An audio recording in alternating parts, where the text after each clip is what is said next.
Hey, Olivier, how's it going? hey, congratulations, season 3 of Yeah, Reach. almost finished. One more week, or a few more days, actually. Yeah, that's You know what? great. You done such a terrific job in this series, and but we always have to ask is what initially drew you that you wanted to be part of this cast in this season? Well, I was actually watching season two, one already, and was halfway through season two. And then I got the casting in because Alan approached casting. Hey, I found a giant. Maybe you have to see if he can act. So when I heard and I read the script that Paulie actually has lines and a build up as a bad guy, that normally doesn't happen to a part where they need a giant. Normally they come in, they do their thing, and they go out. Which you see with Indiana Jones or the Kingsman that I did. So I'm super grateful that I had a chance from Amazon and everybody around it to let me play Paulie and prove that a tall guy like me can try to prove that he can act. that was my whole goal, and all the responses that I got, I think I pulled it off. If I read all the comments, so that's awesome. You know, I talked to Alan before, and he told me it's so his way of discovering you. I mean, you must have been thrilled that Alan specifically seeked you out. Yeah, that was very lucky. But then you also see as an actor how important it is to keep your social media up. You know, whenever I have a cool photo or did something, I post it on my Instagram, TikTok, and YouTube channel. And one of those things, I don't know which one, landed on Reddit, and that's what Alan saw. So imagine if I was, not promoting myself, which is one of the goals on my Instagram, to show the world here I am, and hopefully producers and everybody sees me.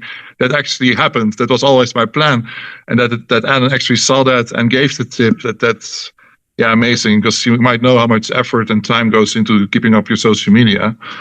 So that's great. Now, of course, you had roles before, like you said, with Indiana Jones, with Black Widow and stuff. So, when you actually got this role, how thrilled were you that you actually had, lines and you weren't just playing a typical thug? Yeah, super happy. When I met my agent 4 or 5 years ago, our main goal was getting my IMDb up. And we already started in the biggest movies, but not the biggest parts. And after Indiana Jones, my agent said, I think it's time now that we only do castings for lines. And we did 3 castings.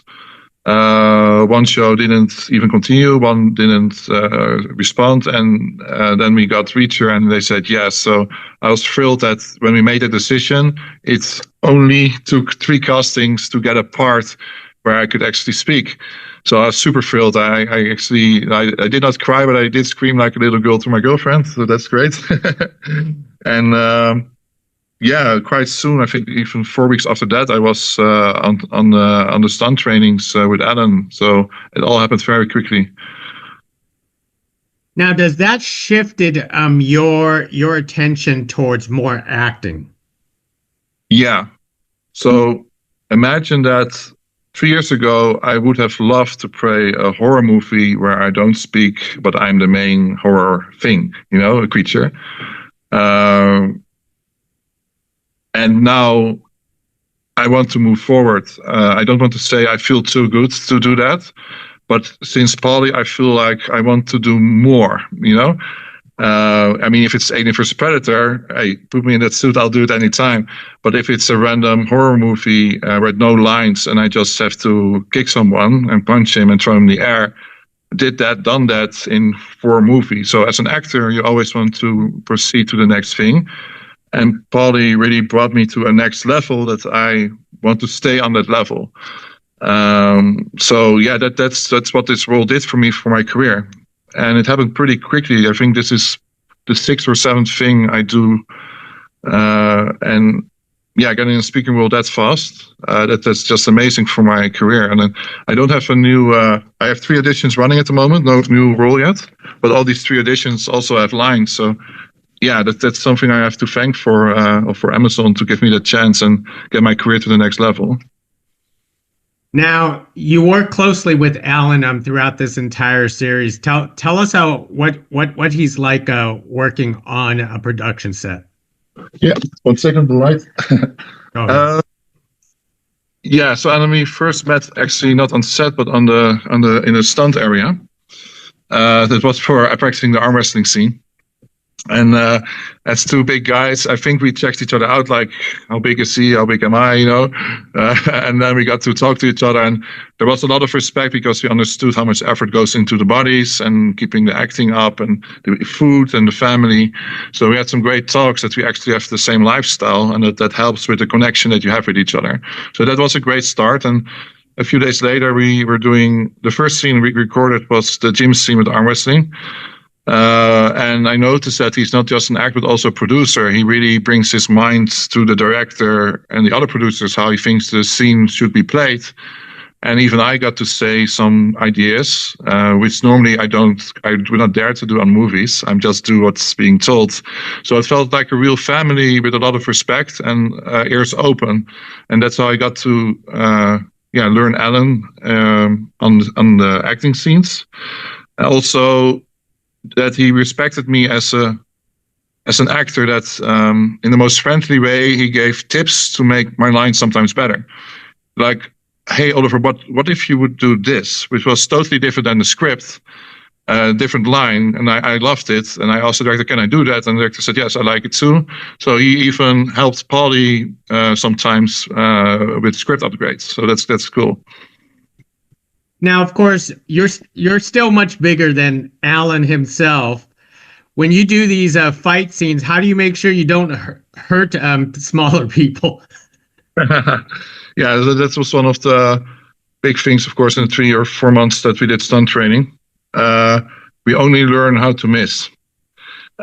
So if two titans fight and one hits each other, it's not like two lightweight kickboxers fight. One punch can end the day, So stuff did happen, but we survived. We had a lot of bruises, inflamed tendons. Eventually, we both had a broken bone at the end of the show. So we went into full recovery. But if you put two titans, 3 weeks, 12 hours a day on a fight set, I think we did really well with how we pulled through. Yeah, it's different. If you're running 60 kilos and you fall, that's very different than a smaller guy falling. And your day-to-day routine, it's obvious you still keep with your bodybuilding routine. Yeah. Yeah, so that lifestyle I already had, and it worked out great for the stunt trainings. You have to imagine that we did 2 hours of stunt training in the morning, 2 hours in the afternoon, one bodybuild training in the evening, and I also had to eat 7 times a day and sleep 2 hours extra midday to keep up with the trainings. So that was only the whole day was focused on my body for 3 or 4 months. To get ready for the end battle. And that's something I can't do in Holland because I run my own supermarket muscle meat here. So I really took off 3 to 4 months to become the ultimate fighter. And I hope people will love the end battle because it took a fair part of my life to get to that point. Well said. And how do you enjoy, being in American films?